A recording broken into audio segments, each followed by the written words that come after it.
The Devil's Bible, exploring the Codex Gigas mystery. The Codex Gigas, often referred to as the Devil's Bible, is one of the largest and most mysterious medieval manuscripts ever created. Famous not only for its enormous size, but also for the full-page illustration of the devil that it contains, the Codex Gigas has sparked intrigue and speculation for centuries. The manuscript is believed to have been created in the early 13th century and has been surrounded by myths, especially regarding its creation and its connection to the devil. Here's an in-depth exploration of the Codex Gigas, its origins, mysteries, and the legends that surround it. 1. What is the Codex Gigas? The Codex Gigas, Latin for giant book, is a medieval manuscript made of 310 vellum pages, each measuring around 36 inches tall and 20 inches wide. It weighs nearly 165 pounds, making it one of the largest surviving illuminated manuscripts in the world. The manuscript contains various texts, including the Vulgate Bible, Latin translation of the Bible, Isidore of Seville's Etymologiae, an early encyclopedia, a collection of medical works by Hippocrates and Theophilus, Josephus's Jewish Antiquities, a history of the Jewish people, a chronicle of Bohemia, and various magical formulas and exorcisms. However, what makes it most famous is the full-page illustration of the devil on one of its pages, which has earned it the moniker Devil's Bible. Number 2. The legend of its creation. The most enduring legend associated with the Codex Gigas is its supposed connection to a pact with the devil. According to the myth, the manuscript is said to have been created by a Benedictine monk at the Podlajic monastery in what is now the Czech Republic. The monk, who was facing severe punishment, possibly for breaking his monastic vows, was sentenced to be walled up alive, a common form of punishment in medieval monastic life. In a desperate bid to avoid this fate, he promised to create a book in a single night that would glorify the monastery and contain all human knowledge. Realizing the impossibility of the task as midnight approached, the monk is said to have made a pact with the devil, asking for his help in exchange for his soul. With the devil's assistance, the monk supposedly completed the book in a single night, and in gratitude, he included a full-page illustration of Satan. This legend has persisted for centuries, and though historians doubt its veracity, it adds an eerie and supernatural layer to the manuscript's mystery. Number 3. The Devil's Portrait. The most iconic and discussed feature of the Codex Gigas is the full-page image of the devil. On folio 290 recto, the devil is depicted in a crouching position, taking up the entire page. This image has fueled much of the manuscript's dark reputation. Appearance. The devil is shown with green skin, red horns, and a forked tongue, dressed in an ermine loincloth, suggesting royalty or power. The image appears oddly out of place, inserted between two otherwise mundane texts, creating a jarring juxtaposition. Directly opposite the devil's image is a depiction of the heavenly city, creating a symbolic contrast between good and evil. This unsettling image has led to numerous speculations, from the belief that the monk was inspired or possessed by the devil to the idea that it was meant to ward off evil. Number 4. Theories about its creation. While the myth of the devil's pact is popular, historians have offered more grounded explanations for the manuscript's creation.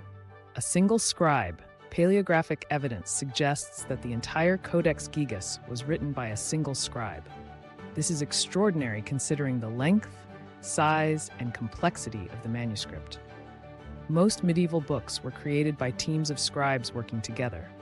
The consistency of the handwriting across the text indicates that one person worked on the codex over a long period, possibly several decades. Time frame.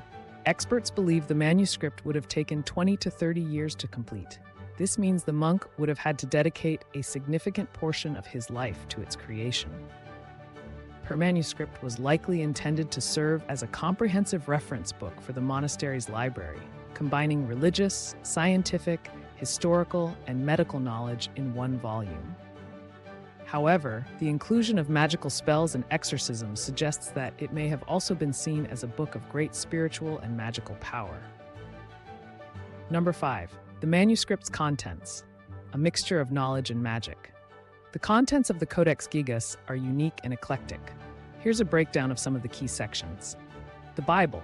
The largest section of the manuscript contains the Latin Vulgate Bible, which was the standard Bible used in medieval Europe. Etymologia by Isidore of Seville. This was one of the most influential works of the Middle Ages, providing an early encyclopedia of knowledge, covering everything from grammar to the natural world. Chronicle of Bohemia. This section is one of the earliest histories of the Bohemian people, written by Cosmas of Prague. Medical texts.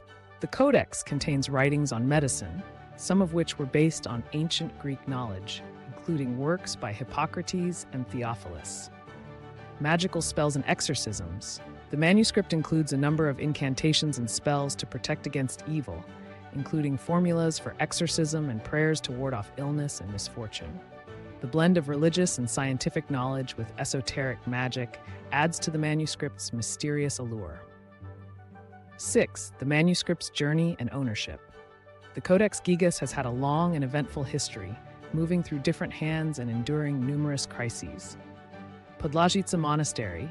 The Codex was originally created at this monastery, which struggled financially. Some historians believe the manuscript was created in part to attract attention and prestige to the monastery.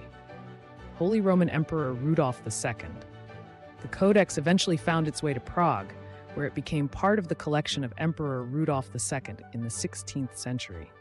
Rudolf was known for his fascination with the occult, alchemy, and dark magic, which may explain why he valued the Codex. Swedish invasion. In 1648, during the 30 Years' War, Swedish forces looted Prague and took the Codex Gigas as spoils of war. It has been housed in Stockholm's National Library ever since. 7. The mysteries and scientific examinations. Several scientific studies have been conducted to better understand the Codex Gigas. Ink and writing. Research has shown that the ink used for the entire manuscript was made from crushed insect bodies, and there is consistency in the handwriting, confirming the single scribe theory. Psychological impact. The inclusion of a large devil figure has led some to speculate about the psychological state of the monk who created the manuscript. Was it an act of penitence, or was the monk perhaps tormented by darker thoughts? Unfinished sections. There are several indications that the manuscript was left unfinished. Some sections, such as the intended illuminations, remain blank, leading to speculation about why the monk stopped his work, or whether he died before completing it. Conclusion. The Codex Gigas remains one of the most enigmatic manuscripts in history, blending sacred religious texts with elements of magic, science, and the occult. The legend of its creation by a monk who made a pact with the devil continues to captivate imaginations, but the truth behind its origin is likely far more complex. The manuscript's sheer size, the unsettling devil's portrait, and its eclectic content have made it a focal point of both historical curiosity and supernatural lore. Whether viewed as an extraordinary piece of medieval craftsmanship or a symbol of something darker, the Codex Gigas will likely continue to be surrounded by mystery and speculation for centuries to come.